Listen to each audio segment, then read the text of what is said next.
Welcome to the Find Your Feminine Fire podcast. I'm your host, renowned sex and relationship coach Amanda Testa. And if you are looking to reclaim your sexual desire, take sex from a to-do to something you look forward to, and enjoy deeply connected relationships without adding more to your already full plate, then you are in the right place. Listen in to discover how to fan the flames of your feminine fire, fall in love with your sensual self again, and experience intimacy like never before, all in a way that feels really good to your system. Make yourself comfortable and enjoy the episode.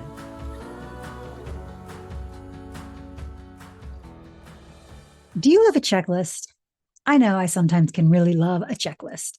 Today in this podcast, we are going to be talking about what it really takes. Like, what are the things that you can check off your list when you want to have a better sex life? And what are the things that don't work?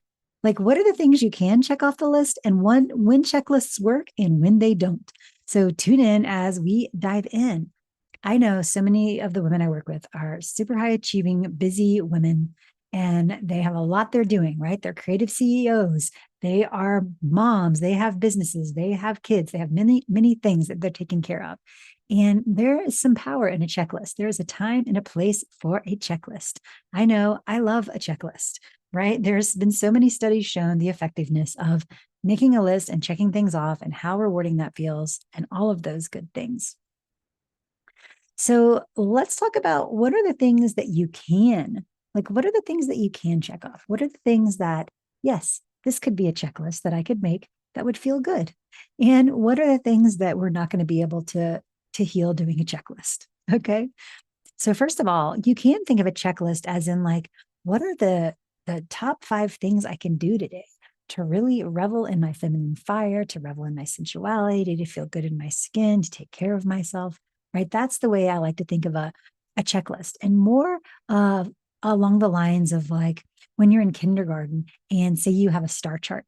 Remember in kindergarten where they would give you the little sparkly stars? I still sometimes love a sparkly star, and I put them in my own calendar, where you have an intention of doing something. And when you do it, you give yourself a little star, right? Kind of like the checklist. So, for example, some things that I love to have on the list of ways to keep your feminine fire alive, feeling good in your skin, feeling sensual and feeling sexy.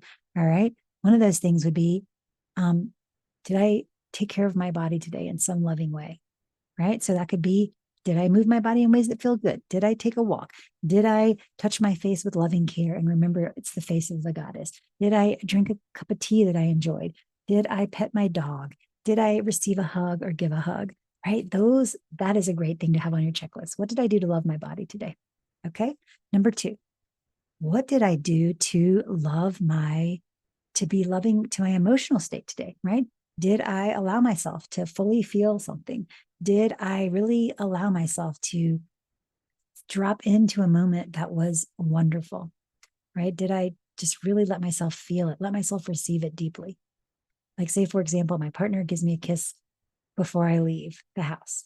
Did I really take a moment with that kiss and really let myself dive into it and receive it fully and give back fully and just feel that loving connection and the good energy welling up in your body, right?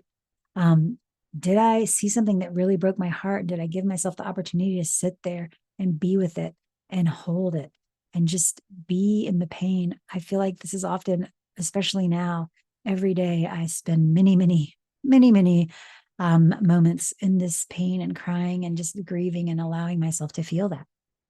Typically after I do that, it gives me it gives me a little bit of a clearing, and it gives me an opportunity to take that energy and do an action with it, right? Maybe that's calling a reps, or maybe it's hugging someone you love, or whatever it is, right? Typically when we give ourselves an opportunity to be with whatever it is, it can help drive us to act in some way. So that would be number 2. Did I nourish my emotional body today?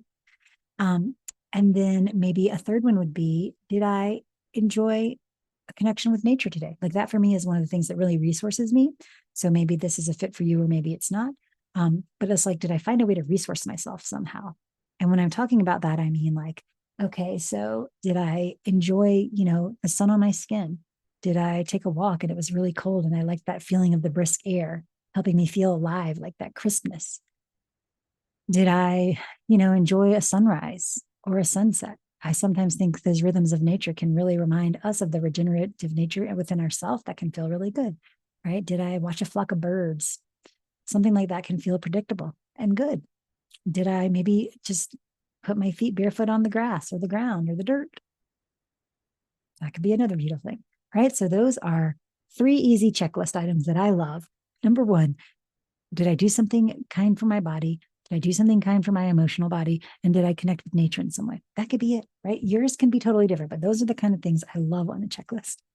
Here's the kind of things I don't like on a checklist: have sex, do something for my partner that I don't want to do, right? Those are the kind of things that we can't checklist. Get rid of my pelvic pain, eliminate my shame around sex, right? Those can be goals that we want to happen, but we cannot checklist that thing away. I'm sure many of you listening to this podcast are listening because you do want a better relationship. You do want to feel connected to your feminine fire, that sensual essence. You want to feel that aliveness, that radiance through every cell of your being, right? You want to have that deep connected relationship. And you've probably tried a lot of things, right? Maybe you tried the checklist of like, I'm going to buy the red panties. I'm going to schedule the sex. I'm going to, put on the sexy music, but then you show up and you still have like the shame that might be keeping you with the lights down or wanting to be covered up.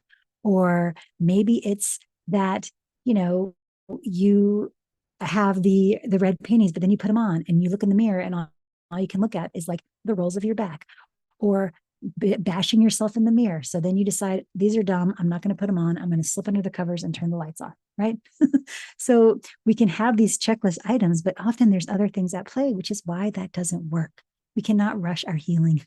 I know that's such an annoying thing, but it really is true. But I will tell you, if you do want to make change, there's little things that you can start to do that do make a difference, right? So it might take time to fully heal, but there's things that you can do that can help you to start feel better really quickly.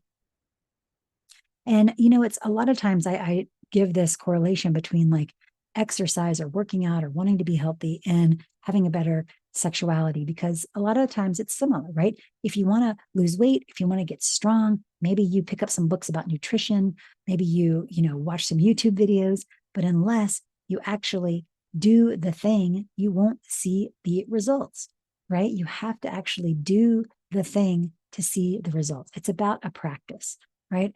Awakening our sexuality, having a better relationship, it takes practice, right? It's not something you can just check off your list. And so, how do you practice it? What does that mean? So, practice is using technologies, using proven methods that you can try on for yourself. And through the doing, you get the experience of it, right? Through the doing, your internal wisdom turns on, and then you have a deeper understanding about, oh, this makes so much sense now. It's just like working out. Say, for example, you want to feel stronger in your arms. You start lifting some weights. After a little bit of time, you're like, even the next day, you're like, dang, my bicep feels so sore. Oh my gosh. And it could be like, oh, I picked it up too big of a weight. Now I got to deal with this tendonitis in my elbow and I got to slow down and I can't even work out, right? Because that can be the way it can happen. If you go too much, too fast, you're going to set yourself back. So you have to be gentle and go at the pace your body wants to go, that you want to go. So say, for example, you get some guide, you go to the gym, you're like, you know what? I want to get in shape. I hadn't worked out in a while. Can you refresh my memory? And the trainer in the gym is like, yes, start with the slow weight. Start here. After this, do this for, a couple weeks, come back and find me again and we'll upgrade. We'll do something harder. Right. And that's kind of how it works. Like you build the strength. And then after a couple weeks, you're like, all right, now I'm feeling a little bit stronger. Now this is like easy to do. This weight's easy to lift. I need something heavier. It's kind of the same thing of how it works when you do practices around your sexuality, practices around communication. This is something so often with couples, they don't have good communication skills. That is something we all really need to get better at. I always recommend nonviolent communication with Marshall Rosenberg. You can even listen to all that for free on YouTube, but the practice of it is the key, right? Again, you can read the book, you can watch the videos, but are you practicing it? Are you practicing really listening and holding a really loving, compassionate environment for your partner to share their whatever's going on for them? Or are you sitting there thinking about, this is what I want to tell them. I can't wait to talk about this. Oh my gosh, something else just popped into my head. Wait, what was he even saying? Right? That's an example. So you got to practice these things. Hey, it's Amanda. If you are enjoying the show and felt a connection to what we've discussed, and you're ready to take the next step in reigniting your passion and enhancing your relationships, I have something special for you. Visit www.amandatesta.com/thegoods, where you can subscribe to my email. And if you want, you can sign up for a free personalized sensuality discovery session with me. In this one-on-one heart-to-heart session, we'll explore your unique desires, uncover any challenges, and set a path for you to experience the vibrant, fulfilling love life you deserve. Don't let another day pass feeling unfulfilled or disconnection.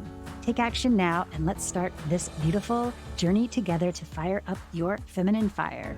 Join me at amandatesta.com/thegoods. I'm excited to stay connected. Now back to the show. We got to practice these. So that's what we do in our sessions is you're going to learn some of these technologies, some of these tools, some of these things that are proven, right? Proven methods to listen to your body, proven methods to learn to listen to the language of your body, how your nervous system speaks to you. Give your body the time it needs to complete stress, the stress cycles, to release what's beneath the surface, learning like what are the underneath messages that you are holding on to that are keeping you from what you want. Because so often we have a goal, but there's reasons we're not getting it, right? We might be committed to other things that we don't even realize that are happening beneath the surface that is keeping us from getting to our goal. So that's what we explore. That's what we learn. Learning the practices of sensual self-care, learning the practices of meditation around your sexuality, using sex as meditation, using your pleasure as fuel for your body, and then seeing what happens in you as you do these practices. Because as you do the practices that I'll teach you, that I teach my clients, that I teach in my membership, that's when you start getting the ahas, right? That is when your original blueprint of health comes back online and starts telling me, oh, okay, I really do. This is what I need. This is what I want.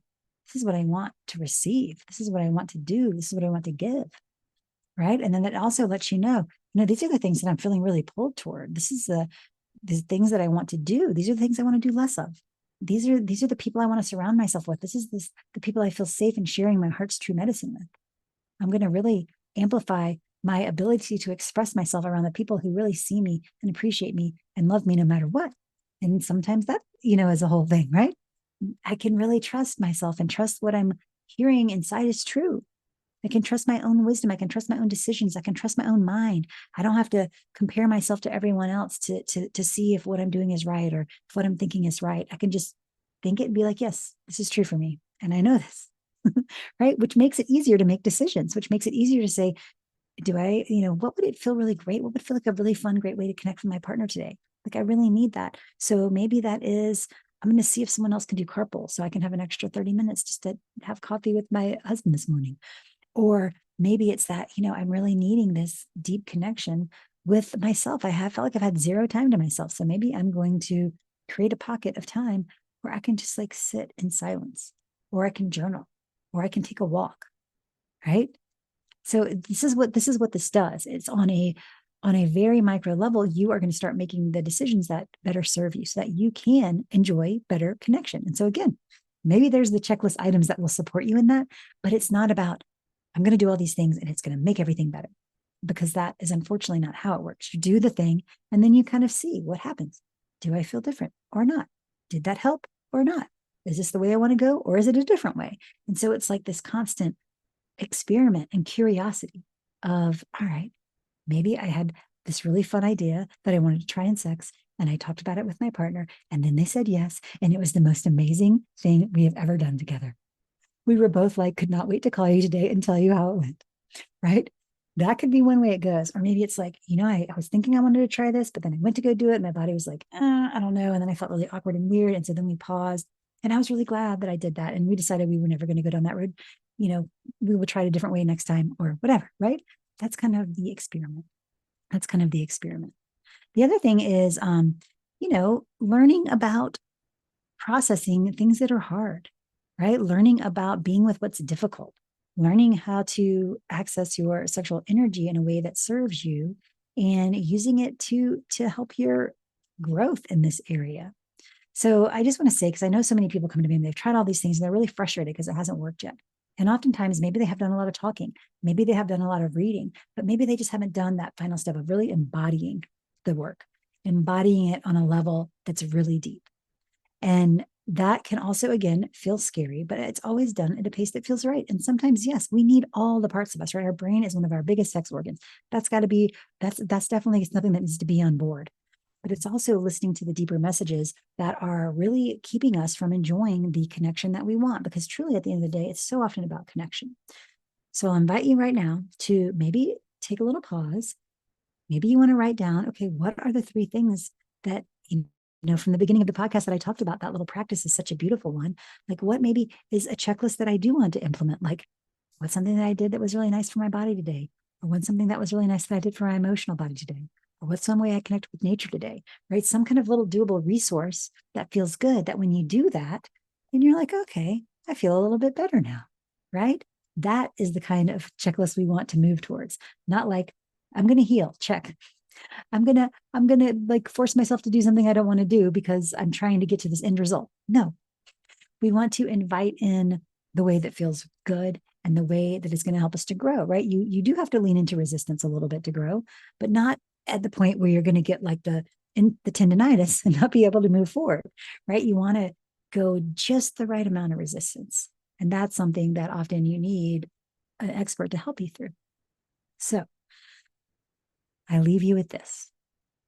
Create your little list that feels good. And then remember the things that you cannot just checklist away. There's some things you can't just checklist away. And how can you be compassionate yourself? And maybe it's that you want to reach out for support so that you can have like a trusted guide to lead you down the path to find your feminine fire, to have that sensual aliveness in your body, to have better sex and great connection. That's maybe what you want to do. So if so, you know where to find me. And thank you again for being a part of the podcast. It is such a joy to be here with you. This is part of our little relaunch. Why am I saying that? This is an exciting relaunch that I am doing to celebrate 6 years of this podcast. We have 287 episodes now of so much fun, so many great conversations. And really the best part of all is that hearing from all the listeners about the difference these podcasts have made in their lives, the things that they've learned, the changes they've made. So thank you. And I'm always here to support you. So if there's a topic you want me to cover or a question that you have, don't hesitate to reach out. All right. Sending you lots of love, and we'll see you next time. Thank you for listening to the Find Your Feminine Fire podcast. If you loved this episode, please go ahead and forward it right now to someone you know would love it. And if you've not had a chance yet to leave us a rave review on Apple Podcasts, please make sure to rate and review if you enjoyed it, as well as make sure to subscribe so you never miss an episode. If you want to stay connected, make sure to go to amandatesta.com/thegoods to download your free sensuality activation and stay connected. Thanks for listening, and we'll see you next week.